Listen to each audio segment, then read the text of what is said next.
नमस्कार दोस्तों, आज जो मैं कहानी आपको सुनाने जा रहा हूँ उसका शीर्षक है कि नामी से बड़ा नाम। लंका विजय के बाद जब भगवान राम अयोध्या लौटे तो उनका राज तिलक हो गया था। उनके राज दरबार में महर्षि वशिष्ठ, विश्वामित्र, नारद मुनि और अनेक बड़े बड़े ऋषि विचार विमर्श के लिए पधारे। उस समय कई विषयों पर चर्चा चल रही थी, इसलिए नारद देव ने एक प्रश्न उठाया कि नाम और नामी में कौन बड़ा है, कौन श्रेष्ठ है। ये सुनकर सारे ऋषियों ने कहा, नारद जी, नामी से तुम्हारा तात्पर्य क्या है, जरा स्पष्ट कीजिए। तब नारद जी ने कहा कि ऋषियों, नाम और नामी से तात्पर्य है कि भगवान नाम का जप और भजन करने वाला श्रेष्ठ है या स्वयं भगवान श्रेष्ठ हैं। नारद की बातें सुनकर सारे ऋषि हंस पड़े। उन्होंने कहा, नारद जी, तुमने ये कैसा बच्चों वाला प्रश्न किया है। निश्चय ही भगवान श्रेष्ठ हैं, क्योंकि उन्हीं के नाम का तो जप किया जा रहा है। नारद ने कहा, नहीं, आपकी ये धारणा ठीक नहीं है। मेरे विचार से भगवान से बढ़कर उनका नाम है। भक्त को भगवान के नाम को जप करने से ये शक्ति मिलती है, क्योंकि नाम के भजन के बिना भगवान कहाँ कृपा करते हैं। पर ऋषियों ने बात आसानी से स्वीकार नहीं की। तब नारद जी ने कहा कि अपने मत की प्रतिष्ठा के लिए मैं इसे उचित समय पर आपके सामने प्रमाणित करूंगा, ये मेरा वचन है। इसके कुछ देर बाद राज दरबार स्थगित हो गया। हनुमान जी उस दिन दरबार में उपस्थित नहीं थे, इसलिए हनुमान जी को इस विवाद का कुछ भी पता नहीं था। दूसरे दिन राज दरबार लगने के पहले नारद जी ने हनुमान जी को बुलाया और कहा, हनुमान जी, राम दरबार में जाने पर तुम्हें श्री राम और वहाँ उपस्थित ऋषियों को विनय पूर्वक प्रणाम करना है। हनुमान जी ने कहा, मैं तो हमेशा करता हूँ, लेकिन आपको विश्वामित्र को प्रणाम मत करना। वो भले ही ऋषि का चोला ओढ़े हुए हों, लेकिन वो ब्राह्मण नहीं है, क्योंकि क्षत्रियों की पूजा ब्राह्मणों जैसी नहीं हो सकती। इसलिए मैं आपको ये सब कह रहा हूँ। हनुमान जी ने सोचा कि नारद देवताओं में श्रेष्ठ हैं और कह भी ठीक रहे हैं, तो उनकी बात अवश्य माननी चाहिए। तो उन्होंने कहा, ठीक है देव ऋषि, मैं ऐसा ही करूंगा। तभी दरबार में भगवान श्री राम सिंहासन पर बैठ गए। मंत्री और ऋषि अपने अपने आसन पर विराजमान हो गए।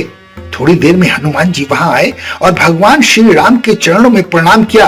उन्होंने ऋषियों के चरणों में प्रणाम किया और उन्हीं के बीच बैठे ऋषि विश्वामित्र को उन्होंने प्रणाम नहीं किया। प्रणाम करना छोड़िए, उन्होंने आदर भाव भी उनके प्रति नहीं दिखाया। हनुमान जी के इस व्यवहार से विश्वामित्र को बड़ा अपमान महसूस हुआ। वे ऋषि और राजाओं के बीच अपनी उपेक्षा को, अपने अपमान को सहन न कर सके। उन्होंने तत्काल क्रोध में उठकर वहां पर श्री राम जी से बोले कि श्री राम, तुम्हारे इस मुंह लगे सेवक की दृष्टा तो देखिए, इसने मेरा अपमान किया है। भगवान राम ने कहा, गुरुदेव शांत हो जाइए, मैं हनुमान जी से इस दृष्टा का कारण जरूर पूछूंगा। लेकिन ऋषि विश्वामित्र का क्रोध शांत नहीं हुआ। उन्होंने कहा, भगवान, ये तो आपने प्रत्यक्ष देखा है, इसमें पूछने की क्या आवश्यकता है। अस्त्र शस्त्र के क्षेत्र में मैं तुम्हारा गुरु रहा हूँ और ये गुरु की आज्ञा है कि तुम हनुमान को दंड दीजिए। नारद ने भी भगवान विश्वामित्र की हाँ में हाँ मिलाई और कहा, भगवान, विश्वामित्र ठीक कहते हैं, हनुमान जी को इसकी सजा जरूर मिलनी चाहिए। उन्होंने ऋषि का अपमान किया है, उनकी उद्दंडता के लिए उनको दंड अवश्य मिलना चाहिए। नारद की बात सुनकर हनुमान जी असमंजस में पड़ गए। भरे दरबार में अपनी स्थिति देखकर हनुमान जी कुछ बोल तो नहीं सके, पर सोचने लगे कि मैंने जो कुछ किया है वो नारद के कहने पर किया है। अब नारद मेरे विपरीत बोलकर मेरा बचाव ना करके मुझे दंड दिलाने पर क्यों सहमति जता रहे हैं। नारद के चरित्र पर उन्हें अंदर ही अंदर बहुत गुस्सा आ रहा था। वो इधर उधर देखने लगे और उन्होंने सोचा कि दो लोगों के बीच भ्रम पैदा करके उन्हें लड़ाने पर नारद को कैसा आनंद आ रहा है। ये भले काम को बिगाड़ने वाला ये कैसा ऋषि है। नारद ने कहा कि भगवान, इस संबंध में शांत भाव से विचार कर दंड दीजिएगा। रात को हनुमान जी नारद के आश्रम में आए। उन्होंने कहा, देव ऋषि, ये आप कौन सा खेल खेल रहे हो। मेरा वध करा के आपको क्या मिलेगा। मैंने जो कुछ भी किया है आपके कहने से किया है, आपकी आज्ञा से किया है। नारद जी हंस पड़े और उन्होंने कहा, हनुमान जी, निराश मत होइए, चिंता मत कीजिए। मेरे कहने पर तुमने जो किया है उसके लिए दिए गए दंड से तुम्हारा कुछ नहीं बिगड़ेगा। तुम्हें दंड मिलेगा और तुम्हारा बाल भी बाका नहीं होगा। ये मेरा वचन है। मैं जैसा कहता हूँ बस वैसा ही कल करना। उन्होंने सारी योजना हनुमान जी को समझा दी। इस बीच विश्वामित्र बार बार श्री राम को हनुमान जी का वध करने के लिए मजबूर कर रहे थे, आदेश दे रहे थे। तब श्री राम जी ने उनको कहा कि ठीक है, मैं हनुमान जी का वध करूंगा। लेकिन हनुमान जी सुबह सुबह उठकर ओम राम रामाय नमः का जाप करने लगे, क्योंकि नारद जी ने उन्हें सारी योजना बता दी थी। जब हनुमान जी सुबह दरबार में उपस्थित नहीं हुए, तब श्री राम जी ने पूछा कि हनुमान कहाँ हैं? वो अभी तक क्यों नहीं आए? मैं उन्हें दंड दूंगा, क्योंकि मैंने विश्वामित्र जी को वचन दिया है। तब विश्वामित्र ने कहा कि आज भगवान आप उन्हें दंड देने वाले थे, शायद इसी डर से वो नहीं आए। नारद ने कहा, मैंने अभी थोड़ी देर पहले उन्हें सरयू के तट पर स्नान करने के लिए जाते हुए देखा है। भगवान राम ने कहा कि यह हनुमान जी की एक और उद्दंडता है। दरबार में उपस्थित ना होकर उन्होंने हमारा भी अपमान किया है। राम विश्वामित्र और ऋषि मंत्रियों के साथ सरयू के तट पर पहुँचे और हनुमान जी को दंड देने के लिए तैयार हो गए। श्री राम अपने भक्तों पर बार बार करुणा भरी दृष्टि से देखते और सोचते कि कैसी विडंबना में फंस गया हूँ, परम भक्त पर कैसे बाण चलाऊं, कैसे उसके प्राणों को हरूं।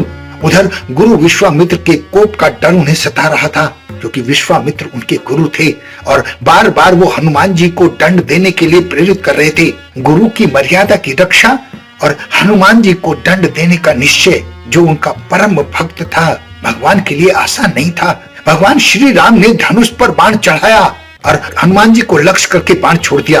बाण छोड़ते ही बाण हनुमान जी के शरीर के पास आकर रुक गया। उसने हनुमान जी के शरीर को छुआ तक नहीं। उधर हनुमान जी ओम राम रामाय नमः का जाप करते जा रहे थे।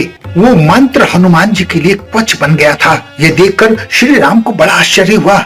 हनुमान जी में कैसी शक्ति आ गई है जो मेरे बाण भी व्यर्थ जा रहे हैं। श्री राम बार बार अपने मन में यही सोच रहे थे और विश्वामित्र भगवान श्री राम पर शक कर रहे थे कि मेरी आज्ञा का उल्लंघन कर रहे हैं। ये अपने भक्त को बचाने के लिए श्री राम कैसे बाण चला रहे हैं कि उन्हें चोट ही नहीं लग रही है। अपनी असफलता से विचलित होकर भगवान श्री राम ने ब्रह्मास्त्र उठाया।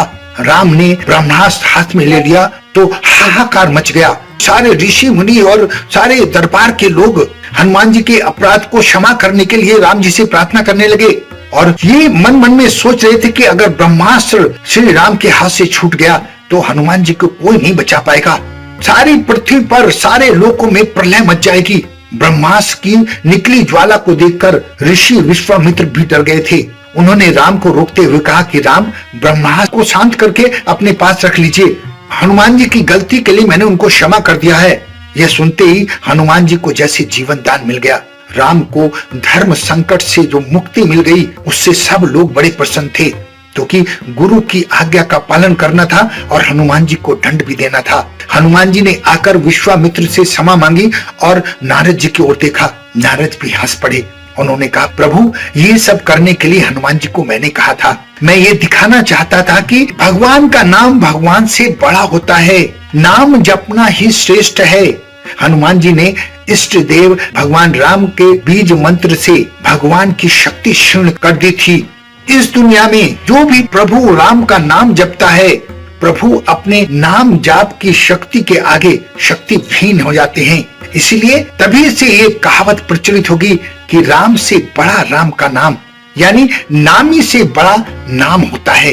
कहकर ये सिद्ध करके देव ऋषि नारद देवलोक चले गए और दुनिया के लिए एक संदेश छोड़ गए कि भगवान से भी बड़ा भगवान का नाम है। इसलिए भगवान का नाम जपते रहें, आपके सारे दुख दूर हो जाएंगे। ये सिद्ध हो चुका था। तो कहानी बहुत अच्छी है, इसे अपने जीवन में उतारने की कोशिश कीजिएगा। अपना बहुत ध्यान रखें, हंसते रहें, मुस्कुराते रहें, खुश रहें। धन्यवाद।